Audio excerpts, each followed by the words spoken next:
funding is the biggest challenge in a startup journey. Create company because I'm raising funding. Doesn't it sound dangerous to people? तो पैसा खड़ा कर लिया, company भी है, जब तक unless you deliver returns, somebody is going to ask you questions, right? If you want to start a factory or you want to start manufacturing, you may need, but there is debt financing, there is equity financing, there is friends and family financing, there are various kinds of Various ways options of available. financing, yeah. Funding is a byproduct of that journey and not the end game. The general tendency that when you suddenly get 10 or 20 million in the bank, you tend to get lazy with your finances. What I always tell people is regardless of whether you're VC funded or self-funded, always run it like a self-funded business. Self-funded business. If you need capital and capital is not there, it's like a plant without water, it will not grow. So many times founders go out of the way to solve a very complex problem. But the problem solved is for people who don't have the capacity to pay. You need to be very clear about that and articulate that. Don't tell me what you are building. Tell me how it's going to benefit me as a customer. Hi, Samir and Anil. Welcome to this version of TiE Pune. Call it podcast, call it free-flowing conversation. Sure. Both of you have been with TiE for a long time. And Samir, you have lived your life in Silicon Valley and in India. And we have a major event coming up. So I think these conversations help us understand what we want to do. But I want to sort of pick up some of the things that both of you are planning to do. So Anil, I'll start with you. पैसा बहुत ज़रूरी है नहीं? So funding is the biggest challenge in a startup journey, as well as it is the biggest attraction. अच्छा, attraction भी है. So many founders I have seen put up a startup to raise funding. So the goal of the startup becomes to raise funding. Yeah. And this founder then gets distracted. So the goal of the startup... उल्टा मतलब it's like cart before the horse, is it? So it happens, and whenever we do our mentoring sessions, we so many times sensitize the founder that you have a good idea and your primary objective should be to run the good idea and to help the people you are going to target. And so most of the time what we do, we have to get the founder back on the rail. I see. And that helps. And the founder has to be then told that if he is able to drive the rail, the funding will come. Okay. So this is one of the biggest, my learning also, and I thought the founder also And learns. also, you know, and Samir knows it better than anybody else, but I want to ask you, what kind of capital you need? And where will that capital come from? Is it equity capital? Is it debt? It is angel? It is, customer created, that is you're getting early traction and customers are paying and you're generating cash, and a combination of all of this, right? So Samir, what do you think, I'm kind of totally surprised with the idea you create a company to raise funding rather than you raise funding for a company. What do you think? No, I totally agree with Anil, and that is one of the sessions that we are going to talk about at TiECon is going to be passion versus realism in startups. And one of the very fundamental objectives of a company is to run a profitable business. I mean, that has to be Build a business which is build a business that becomes profitable and generates wealth for its stakeholders. That's basically what the purpose is. And funding is a byproduct of that journey and not the end game. I think that is very, very important. And that's the reason why the other session that we are talking about on product-led versus sales-led growth, again, having that clarity, making sure you understand what your offering is, how it's going to be monetized, what value it delivers to the customers, and then setting on that path to implement that vision, to execute it and make it into a profitable, growing business. That is the purpose of an entrepreneur. The funding is simply the fuel that is needed to run that engine, but it cannot be the end game. It cannot be the end game. I want to ask both of you a question, and I'll take some examples here. I don't know, Anil, if you remember Rishi Ghare, Indio Networks. Oh, okay. He was our, I think, in nurture 2 or 3. And Samir, I think you probably remember, he had this Hotspot 2.0 appliance, and he also had a Wi-Fi access point. And Ravi Nigam, our colleague, was his mentor. And Ravi said, look, I understand food, I don't understand. So he pulled me in and I told him that, look, we're in a competitive space in one part of his business. But Ravi pulled me in and we did mentoring. And I mentioned to Rishi that your appliance makes sense because there is no conflict with others. But if your Wi-Fi access point, where we were there, Cisco was the big boy and all that. So I said, this business, which is hardware, without funding, maybe you'll spend some capital but not get anywhere. That was my advice to him. Commonsensical advice. He stayed with it. Didn't raise funding for a hardware. It has taken him longer time. But today he is one of the shining Make in India story. Built a business without raising capital. Yep. So coming back to your point, Samir, that your objective is to build a profitable, sustainable business. If you need funding, go for it. If you can do without it and survive, that's your call, because every entrepreneurial journey is different. But Anil, your point that we teach people the whole aspect of funding, is that right? Yes. So in this Tycon, so the example I just gave you was more confined to the software industry, where the entrepreneurs are already exposed to the world markets, to the concept of funding, to the concept of equity, dilution, etc. And I have generally noticed that in the manufacturing sector, particularly when it is a very technology intensive manufacturing, the founder is so engrossed in the day-to-day operations that he is least exposed to all this stuff. They don't even know this. They don't know this. And this is the catalyst, I think, which if these people are bought into this mainstream of startup funding and the startup environment, India will get a very big boost. That's a very important thing. You know, Samir, I was just mentioning to Anil, we have a session on engineering and automotive in Tycon. And we have put that session keeping in mind that Pune is one of the, I think, the largest and the deepest engineering entrepreneurs ecosystem in the country. And interestingly, there are 2 or 3 entrepreneurs, fast growth, bottom up or something, and one of the entrepreneurs will probably have 30 or 40 times growth. First round was raised, no capital, just raised, and right now he's raising a round.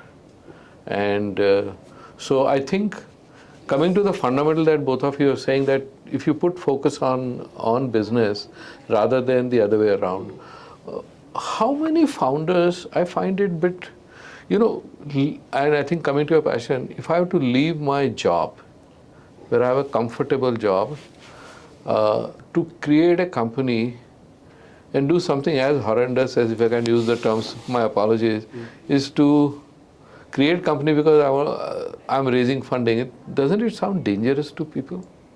तो पैसा खड़ा कर लिया, company भी है, जब तक unless you deliver returns, somebody is going to ask you questions, right? That is correct. But, so what is the mindset that works here? I'm just trying to understand. So, I mean, I've done 5 startups and 3 of them were actually self-funded, 2 of them were VC-funded. So I have played the game on both sides. And I understand that, I mean, after all this, the conclusion I have come to, that as a business, you have to watch every penny, regardless of whether you're VC-funded or self-funded, number one. But in self-funding, it is there are lots of businesses that do not actually need capital on the first day. Correct. But there are others, if you want to start a factory or you want to start manufacturing, you may need. But there is debt financing, there is equity financing, there is friends and family financing, there are various kinds of various ways of available. financing, yeah. But it is very important to watch the money regardless of which financing method it is. Yeah. With the VC funding, I've seen a general tendency that when you suddenly get 10 or 20 million in the bank, you tend to get lazy with your finances. You're not watching every penny, you're not really making sure that the business is on the growth to profitability and hoping that you will get another round that will finance all this profligacy. And that is a mistake that a lot of people. So what I always tell people is, regardless of whether you're VC funded or self funded, always run it like a self funded business. Self-funded business. That's very simple. In fact, I would even go to the extent of saying, if taken somebody else's money, you have, I mean, I can splurge the money I have. Nobody's going to ask me a question except my family. But if I've taken somebody else's money, I have 10 times more responsibility to be responsible with but that money. The issue, it's a human psychology. Because it is somebody else's money, you tend to be a little loose with it until you realize that it is actually your money too. It's your money too. You Because just take it out. they bought a stake in your company and it's your money too. So if you spend it in an unwise manner, then you're going to have a harder time either growing the company based on the expectations that were set up initially for that kind of funding, or your company may not be able to raise the next round at the valuation that you wanted. Correct. So correct. treat your money with respect. Treat your money with respect. You know, I want to bring to both of you, you know, there are traditional businesses in India, and somewhere everybody feels they are traditional and this is the hot shot, all that stuff. I think they are very good with their cash management and money management. And I think coming to our, you know, some of the founders who probably don't understand, as you said, Anil, I think there is something one can learn from how people manage money. You know, I mean, it's like one of my bosses said, if you have to spend $1 million, do it, if that's necessary. If you have to save a penny, do it. So that's very, very important. Coming back to your point, Kiran, about somebody leaving a cushy job to get onto the entrepreneur journey. So that is where funding plays the biggest part. For a person who is used to getting salary, who is not used to risking his capital, but he has some kind of technology idea or a IP related idea. So for such a guy who has some great idea which he can help and monetize that idea, for that guy funding is the biggest motivator. Correct. To leave his job. So he knows that if he's good in what he does, there is somebody who will back the venture. Back the venture, and then he is so much more ready to leave the job. And that is how the environment also. Correct. But you know, Anil, very important point, I want to sort of pick up what Samir said. We have also seen that some founders can't raise the capital. You know, it's also an art. Sometimes you have to tell the story. Not goli nahi pilani hai, but you know, you should be able to share, convey the message, convince people. Otherwise, you know, even your brother or your dad will not put money on your venture if they are not convinced. How do you see this aspect? That you know, Samir, what Anil said about a founder, she or he has an idea and can leave the job, and that's when funding becomes very attractive. That's when you give shape to your idea.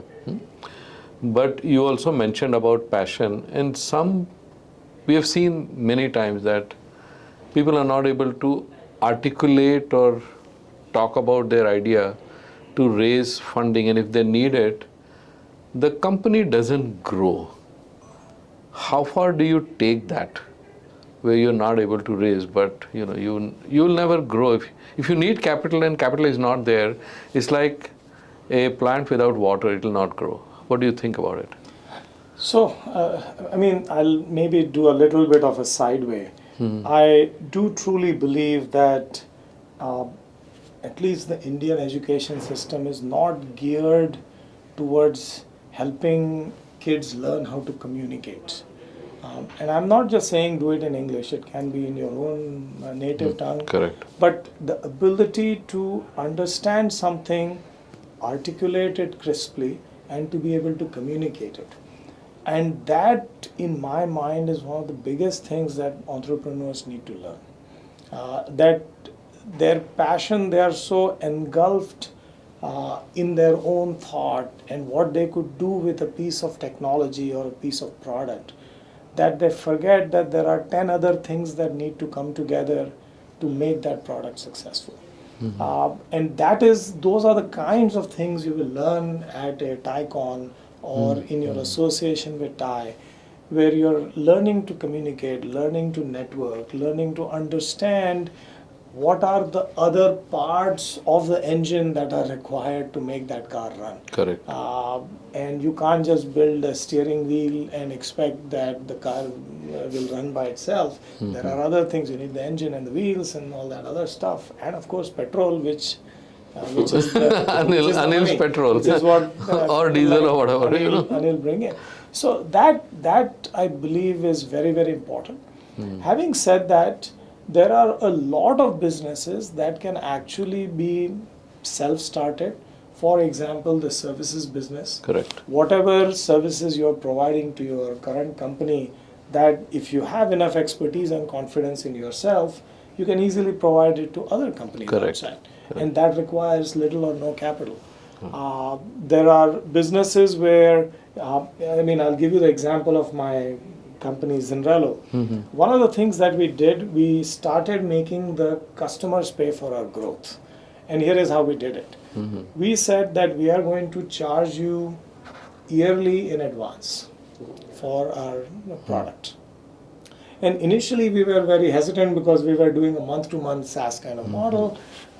We then said one fine day we are going to charge yearly in advance. And we were worried that a lot of customers would go away or new customers would not sign up. But surprisingly, we did not have any resistance. Because people thought that we said we will give you a small discount for that and you pay us in advance. But what it does is it gives you 12 months of forward revenues on day one. On day one, yeah. What you do is you take that money and you invest it in the growth of your company by doing the right marketing, hiring the right people. Then we took it to the next level where we said, can we try getting it for 3 years? And actually 20% of the people said yes. I'll pay for 3 years. That's good. And that's a Give great discount. way. So this is in the finance parlance, we call it negative working capital. So we actually got negative working capital where the customers were financing our growth. And that's why we didn't have to go to financiers. So when we got the exit, we were basically owning, I and my co-founder owned all the equity. We didn't have to give anything away. And the customers financed our growth. So there are various ways of doing these things. So, and that's the reason, going back to what Anil said, it is very important that if you set up the business in a profitable manner, the funding can basically become an enabler. But if you're only going to chase funding, to his point, then that will completely skew your vision and you'll build the business the wrong way. You'll build the business wrong way. Exactly. And interesting Zinrelo, I want to bring this. Many founders today, there is a lot of information available. For example, SaaS, which is a subscription model. So people think that's the right way. But I always say, if somebody is ready to pay you 3 years in advance, and you give a little bit of this thing, or 5 years, and interestingly, a company that is very profitable and cash rich wouldn't mind, the CFO wouldn't mind giving you that, because if you give them discount, it works for him or her and it works for you. But sometimes the founders actually do not understand the financial model, which is what you did in Zinrelo, which is what I'm saying. And sometimes, just to give you example from Mojo Networks, there were customers who were profitable. Lot of money in the bank. Yep. So I would sell as a capital goods. Yep. And there were companies, suddenly the capex budget is gone. I said, fine, you pay me annually, pay me quarterly, but I would take the money in advance. Because people don't mind paying leasing or anything in advance to use it. And these are the things I think it's very important to understand this. Anil, I want to pick your stuff on passion. When do you cut the chase? So here's, again, this is something that I've believed in, that people talk about passion in startups. And I also believe that passion alone is not enough. I mean, you need to feed your family. You need to make sure that 10 or 20 years down the road, when you need to educate your kids, you need to have enough finances. So it is one thing to run down the passion route because everybody in the media says so. That it is glamorous. It is a noble cause to basically build a startup. But I personally believe that every entrepreneur should have a very healthy dose of realism in them, right? And I give a very simple example. This is a rough math that I've done. That if the entrepreneur has, let's say, an X salary working for somebody else today, in a 10-year time frame, they will make 20x of that, including their salary plus returns. If they do a startup in 10 years, they should look at least 60x their current salary. That's the rough math. If you don't get it, then... No, if you don't get it, there are still, if you believe that it will give you 500x in a 20-year period, then you could continue that. But it is important to put a financial model. There has to be enough clarity what value you are delivering to the customer, how you're going to get to your financial goals, and therefore, because finance is the petrol that runs your company, it is extremely important to keep your eye on that. Correct. It is not okay to say I'm going to build the best product in the world because I'm passionate about it, but it is important to make sure that your passion survives. Correct. And it grows into something meaningful. Correct. Unless that is happening, you are not going to get where you want, and you're also going to ruin your chances on the path that you already are, working for somebody else, which is a perfectly valid way to grow your career. Correct. Right? But it is important to have that realism in them. And again, at TiE, we want to make sure that we are adding that healthy balance between passion and realism. Correct. It is, I highly encourage, I've done 5 startups. There is no bigger advocate of startups than I have. But at the same time, I also understand the pitfalls of those. Correct. And I want to make sure that entrepreneurs are really planning their lives well. जो महेंद्र कपूर का गाना है ना, तारुफ रोग बन जाए तो उसको छोड़ना अच्छा है ना? So what do you think, Anil? So whenever I meet startups, so one of the first things I tell the startup is, so let us say you are solving a genuine problem, and there are people who will benefit. That is one side of the agenda. The founder has to decide whether his target market is capable of paying for the services. So many times founders go out of the way to solve a very complex problem, but the problem solved is for people who don't have the capacity to pay. Then the founder has to make arrangements. He either has to go in the social mode, or he himself has to fund it. Or long rope. And the long rope, at the end of the long rope, there has to be some light. It's like Urban Company is a good example. When they started, we should find out, it took them a long way before they became a household. But I think it's a good example to both of you that they probably raised a round and they knew this market will develop and we have to hang in there until then. But that's different. But they were able to raise a large round.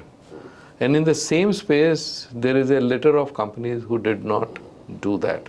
Yeah, but see, one of the things there is that the value proposition was very, very clear. Correct. The value proposition, if it is clear, then you will have competition, you will have issues. Absolutely. But it may take this a certain amount of latency for the market to develop. But it will eventually happen. Okay. The issue, there are a couple of companies that I've mentored, and the fundamental question I typically ask is that the first thing you need to start off with, what is the value being delivered, number one. You need to be very clear about that and articulate that. Don't tell me what you are building. Tell me how it's going to benefit me as a customer. Correct. That is the value. The second question you need to ask yourself is, how much will the customer pay for that value? How much will they pay for it today? How much will they pay for it in 5 years? How much will they pay for it in 10 years? Correct. Right? You need to be very clear about that, and you need to be able to explain why they will be able to pay that much. Right? You need to be clear. Based on that, then you have to develop a 5-year plan where you say, based on my assessment of the value I created and how much I believe customers will pay for it, this is how much my company will grow or how much my company will make. Once you understand that math, then you know whether you're going to leave your job or not. Because if it is extremely attractive, at least you are able to rationalize it and you put it to investors like Anil. Go through the ringer. I'll ask very hard questions and be able to answer them. If you're able to do that, whether or not they give the money is irrelevant. But if you're able to answer those questions, then you will definitely be able to build a good business. Build a good business. But that's the way to think about it, rather than saying, "Oh, I'm building the coolest technology," without an understanding what benefit, Which is value. actually a trap many people get into. Exactly. I want to ask you slightly, Silicon Valley is what entices me about Silicon Valley in spite of everything is that ability to put risk capital on futuristic businesses. And I'm sure there are a lot that have failed, but there is a significant ones that have built very solid businesses to the point of driving not just the industry but the world. Yep. That kind of a DNA I don't see in India. Having said that, in fact, software industry had the same DNA. Software industry started and nobody had a clue what was remote services. So it is not that we can't do it. It's one of a kind rather than continuous. Silicon Valley continues to keep doing that. What is it that happens there? So again, as I said, it is not. It is something that has evolved over time. Okay. And I'll give you a few examples. So, for example, when Apple was a fledgling company, or Microsoft was a very fledgling company. I mean, Apple is a classic example. Apple is a very good example. It's a classic Silicon Valley Absolutely. story, right? At that time, very honestly, the funding was not, the risk capital did not exist to the level it is today. But at that time, Sequoia and all the other guys, they were really small funds. They invested in companies like Apple, they invested in Sun, Nvidia. But the reason why they did that is because when they invested in an Apple or a Sun, they saw outsized returns from an IPO, from an exit. So they were encouraged to do more and more. So now, if you put in $1 and get 500 in a 5 or a 10-year period, now that gets very exciting. And if you can keep repeating this, that is when risk capital comes. In India, I can say that we are now just beginning to see we are seeing the Zomatos, we are seeing the Nykas, we are seeing these successes where people will say, I put in a rupee and I got 1,000 in a 10-year period. Now that gets exciting. And that is where people who have adequate amount of money, they'll say, I'm going to bet 10 or 20% on risk capital, completely risk, in the hope that if I put it across 5 companies, one of them is going to give me 1:1,000, right? But that takes time. Correct. I think you're right, and I think even the Indian story of software, if you go back to 70s and 80s, when one company did, the second company came, third company came, and today, I think this is a amazing land of technology services, It sort of pivoted to all kinds of things. The risk capital, as you're saying, whether it is, Zomato, Swiggy, these are e-commerce companies innovating on how buying and selling is done. But Silicon Valley takes an idea which is, nobody knows about it. And you put up, maybe, it was a problem of Apple became an opportunity where somebody got 500 and good founders and did that, and now you're encouraged to do more and more. Will that model be replicated? I don't see that model because it requires a lot of different DNA and a long history behind So it. my take on this is, most of the risk capital is based on the amount of capital a person has. So in India, the challenge today, even today, is there is no abundance of capital. Capital is there. Capital is there. Correct. That capital will scrutinize each and every opportunity 10 times, and then they will consider investing. in USA there is so much capital, okay, that after scrutinizing these 10 different founders and after having decided to invest in them, they still can fund another 20 more startups. Then what do? Then that capital searches for the examples which Samir just said is 50x and 100x returns on something which nobody can see today. Correct. So till the time India has that kind of capital, I think we are going to be constrained. Is Apple a out of the box? I'll give you, when Steve Jobs left Apple, and I think John Scully, he was the next CEO, he created a company called Next. And Ross Perot put $100 million in that business. And that business didn't go anywhere. Then he created Pixar. So it's that individual who is kind of very gutsy, very risk-taking, one failure to another. We have in India, Bollywood, after Mera Naam Joker, Raj Kapoor creates Bobby. So risk-taking is there. Risk-taking always is. I mean, just imagine, I always think about Raj Kapoor, what would have happened to him? He created a classic. Yeah. And it didn't go anywhere. Next, he creates a movie which is like, hit. So I think the risk DNA is there, but I think maybe you're right that capital has not found its way.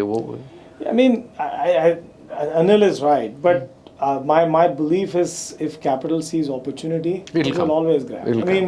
Capital always wants to grab opportunity. There's no question about that. So there is a natural thing that happens. Indians are very, very smart people. Oh, yeah. There is no question about it. Silicon Valley has the unique place in the world because it also attracts some of the smartest talent, and that could be because of the immigration policies or just the way it turned out. But some of the smartest people in the world. Having said that, India has enough of an ecosystem, enough smart people to be able to create that. Yeah.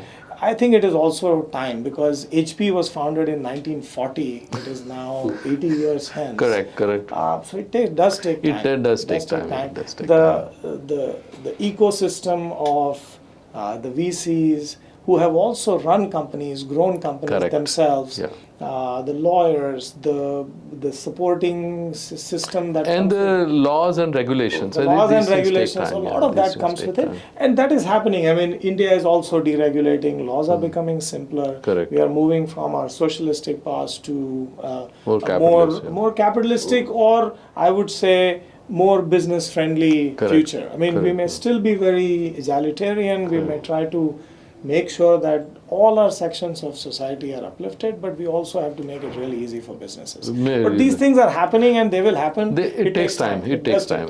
There are things, for example, I always tell people that you want to do product, you want to do this thing. This is a huge opportunity for service businesses. One thing I've noticed about technology founders is you may be 50 million, 100 million Indian rupees, 5 million, $10 million. Your eyes are on the global market and you're trying to differentiate. So you are not daunted by $15 billion or $18 billion TCS or Accenture. You're finding your way through the whole thing. I think that mindset is also very important. That mindset. And you're absolutely right that one is seeing now the deep tech. We have to also understand deep tech, and one of the things that we are doing in this TiECon is to put some sense on what is deep tech, because people have their own versions of deep tech. So I think it's happening, right? Sounds good, gentlemen. Thank you very much. I think we wanted to talk something, but we came around when you are there. But something I just want to share, Samir. I was talking to Anil the other day, and we have a panel on engineering, as I mentioned, and he just quipped, saying, I feel like going and creating an engineering company. And that was such a music to me, that, the core of, but I think one of the things which maybe we'll close with this, you build business, you bring returns, you do everything, it creates jobs. Today it creates jobs, and it's not just India, everywhere. If you create jobs, you solve a lot of problems. Absolutely. You create jobs, you solve a lot of problems. So I think to that extent, even if a company fails in 3 years, you created jobs for 3 years, that's good enough, in my opinion. So there are two things. There are two things, especially with startups. What you do is you create jobs, but you also fire up imagination in the people who work on those jobs. Jobs, yeah, exactly. Which means that they will then go and create even more startups. And when we did Mojo Networks, one Yeah. of the vision that we had was that 50 more companies should start out of Mojo Networks. Correct. But that kind of exponential growth is what eventually helps build that ecosystem. Actually, I was once counting, I think more than 9 or 10 companies came out of Mojo. Oh, is it? People left and started companies. So, if not anything, I think, and they created, their own thing. I'm sure you look at not just the modern companies, but you look at IBM, or I've seen when I was in Dallas, Texas Instruments.